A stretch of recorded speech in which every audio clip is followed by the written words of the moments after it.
Assalamualaikum warahmatullahi wabarakatuh. Selamat pagi anak-anak. Semoga kita semua senantiasa sehat dan tetap semangat.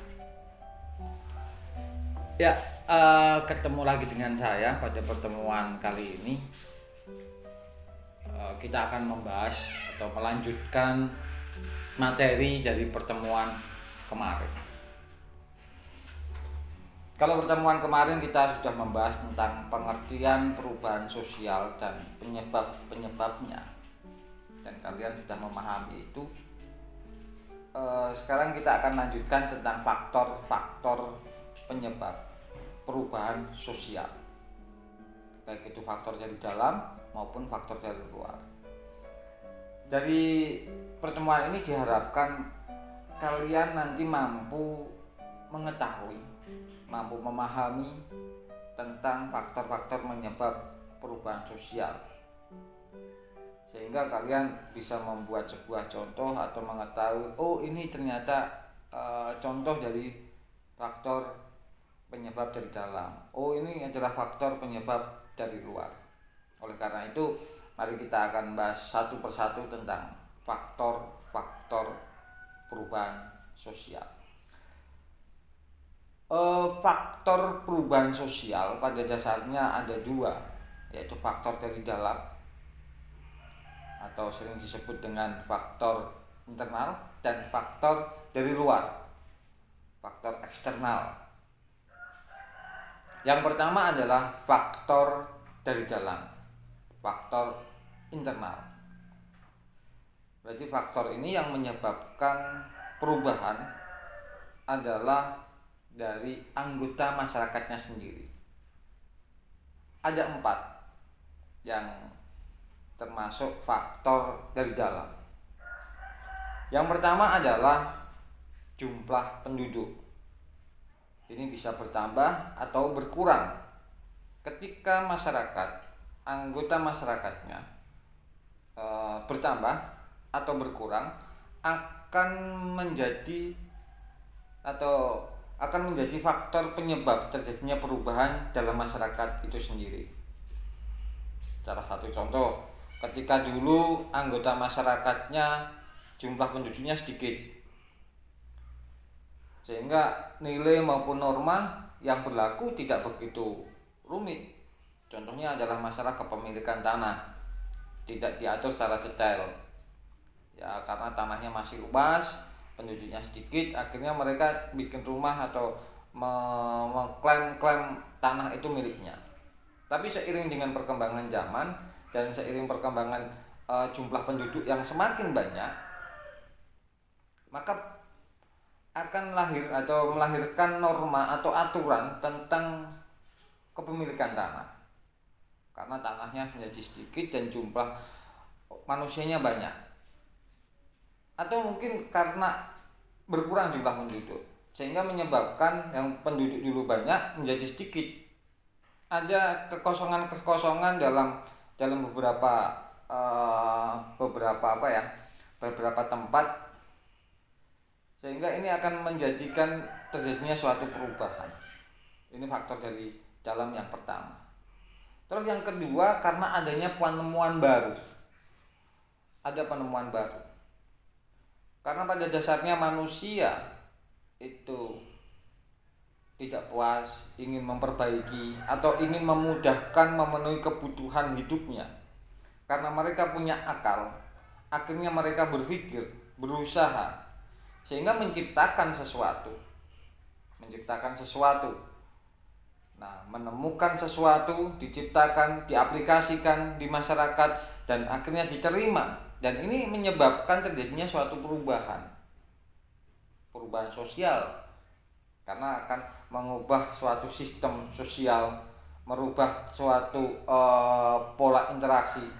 Contohnya saja, dulu belum temukan namanya HP atau namanya telepon. Mereka berkomunikasi secara manual langsung, ya. Sekarang nggak ada HP. Wah, sekarang semua serba jaring, semua serba komunikasinya lewat HP. Bahkan kalau komunikasi sekarang cukup di-share di grup-grup pakai aplikasi ya, medsos gitu kan, satu dengan yang lain, seakan-akan manusia tidak bisa lepas dengan namanya HP atau gawe atau handphone itu, karena menjadi sebuah alat yang utama. Nah ini merubah, semisal dulu tidak ditemukan telepon, akhirnya ditemukan HP atau gawe ya.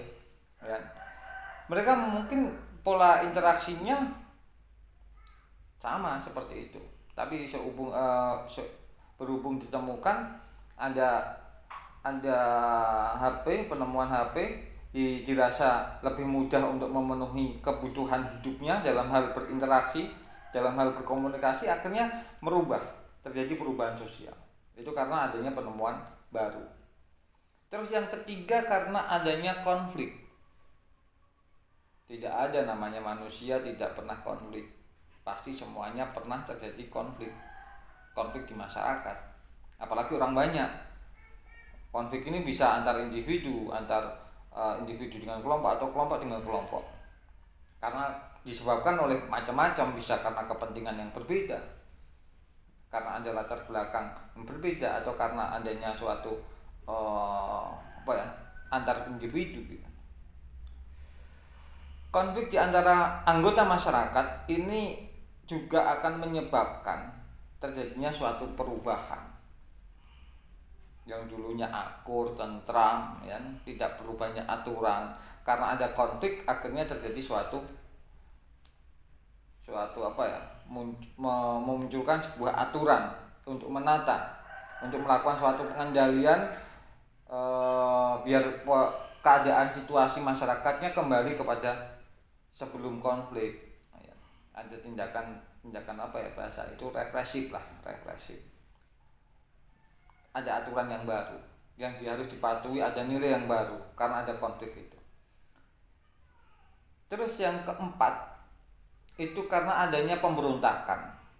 Pemberontakan berarti ada suatu kelompok atau organisasi atau golongan yang ingin menggulingkan suatu pemerintahan yang sah dalam masyarakat, ini negara. Nah, dalam pemberontakan ini sering menyebabkan terjadinya suatu perubahan dalam anggota masyarakat. Contohnya adalah di Indonesia, sejarah panjang Indonesia banyak terjadi suatu pemberontakan. Ada gerakan Aceh Merdeka, ada G30 SPKI, ada DITI yang kepengen merubah sistem ya, pemerintahan yang Pancasila menjadi Islam ya. Terus yang kedua adalah menjadikan Pancasila menjadi komunis, atau mungkin kepengen memecah jadi atau melepaskan diri dari pemerintahan yang sah.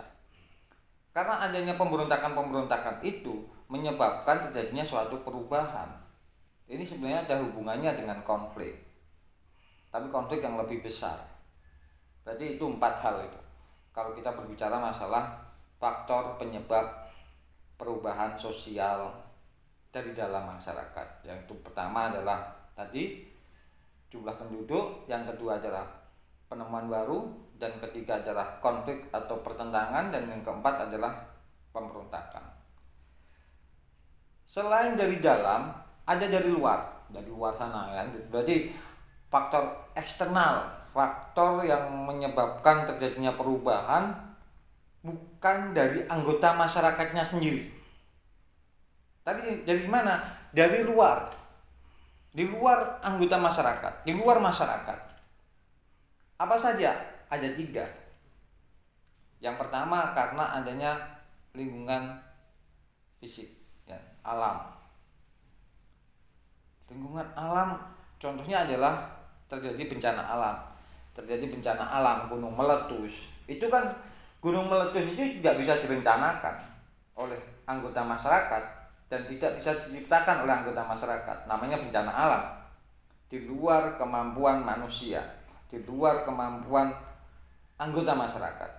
Tapi akibatnya terjadinya suatu bencana alam, perubahan dalam lingkungan fisik, menyebabkan terjadinya suatu perubahan di masyarakat tersebut. Contohnya semisal ada gunung meletus jeder, Merapi meletus jeder, yang akhirnya terjadi perubahan, banyak yang hancur ya. Kalau dari segi dilihat dari negatifnya, banyak korban jiwa, banyak rumah hancur. Tapi dari segi positifnya, oh ternyata merubah struktur tanahnya menjadi subur ya. Terus ada kandungan pasir yang melimpah sehingga mata pencarian penduduk berubah, banyak penggali pasir.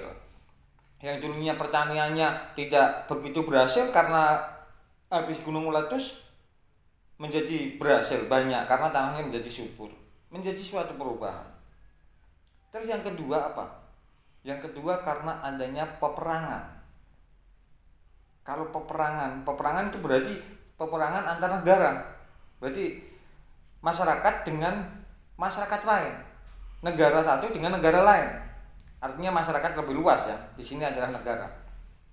Kalau tadi pemberontakan ini perang, tapi dengan anggota masyarakatnya sendiri. Tapi kalau peperangan dengan negara lain. Nah, namanya perang pasti akan mengakibatkan terjadinya suatu pengrusakan karena perang kan, hancurnya suatu bangunan, hancurnya banyak korban jiwa dan lain sebagainya. Dan yang lebih parah lagi seringkali terjadi ini ada pemaksaan terhadap negara atau masyarakat yang kalah untuk mengikuti kebudayaan atau mengikuti suatu tatanan yang diterapkan oleh negara atau masyarakat yang menang. Akhirnya terjadi perubahan dalam masyarakat yang kalah perang tadi. Ini banyak namanya peperangan. Zaman sejarah dulu sama seperti Indonesia dijajah sampai beratus-ratus tahun oleh Belanda.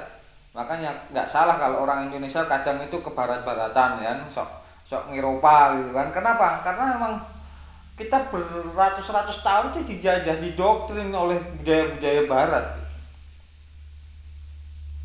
Karena kita pada waktu itu kalah perang dengan orang-orang Belanda.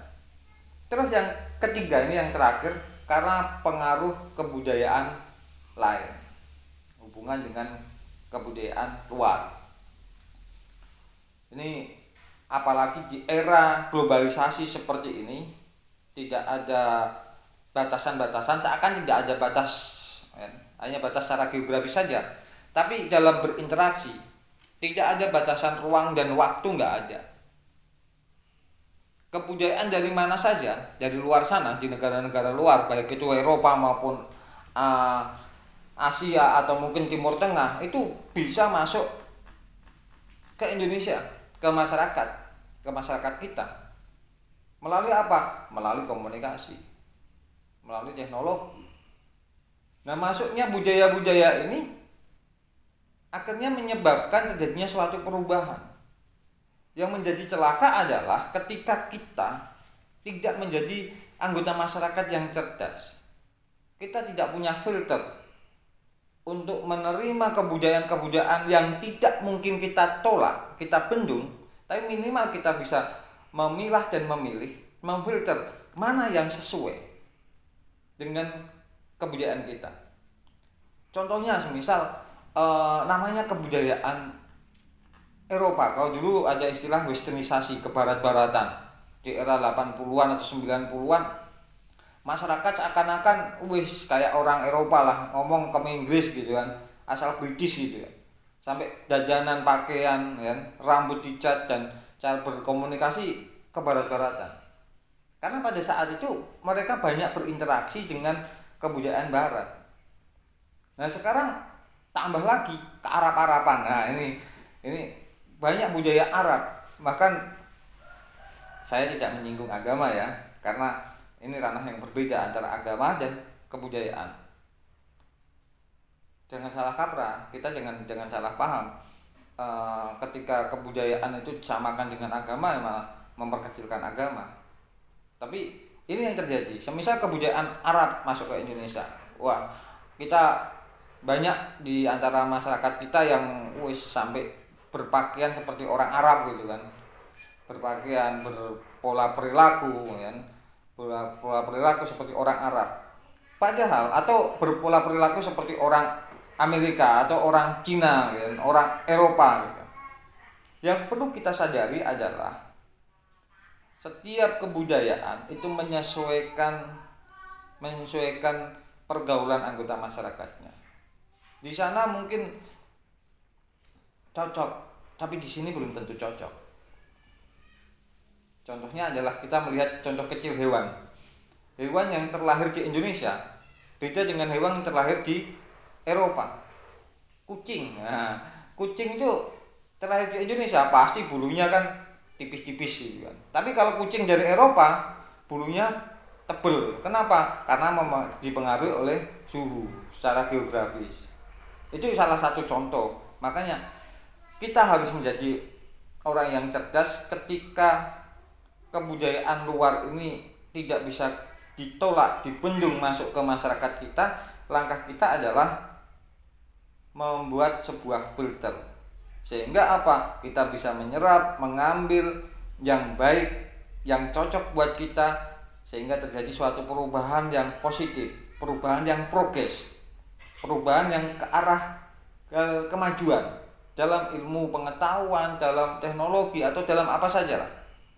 Jangan sampai karena adanya masuknya kebudayaan asing itu masuk ke masyarakat kita menjadikan masyarakat kita mengalami perubahan yang regres, malah mundur. Kita jadinya apa? Krisis identitas, kita krisis jati diri. Kita orang Indonesia tapi gak ketok Indonesia nih. Indonesia karo Amerika gak ono bedane. Indonesia karo wong Arab ono bedane. Karena kita tidak mempunyai sebuah filter. Nah, itu tadi sepintas atau beberapa hal tentang faktor-faktor penyebab perubahan sosial. Nah, tolong dipahami dan nanti dikerjakan tugasnya yang berhubungan dengan faktor-faktor itu. Ya, kalian akan membuat beberapa contoh yang faktor karena jumlah penduduk, faktor karena penemuan baru, faktor karena konflik, faktor karena peperangan, atau faktor karena lingkungan alam. Ya, itu nanti akan kalian buat tugas dan kalian bisa kirim ke kita. Cukup dari saya, terima kasih, sampai jumpa pada pertemuan yang akan datang. Assalamualaikum warahmatullahi wabarakatuh. Dadah.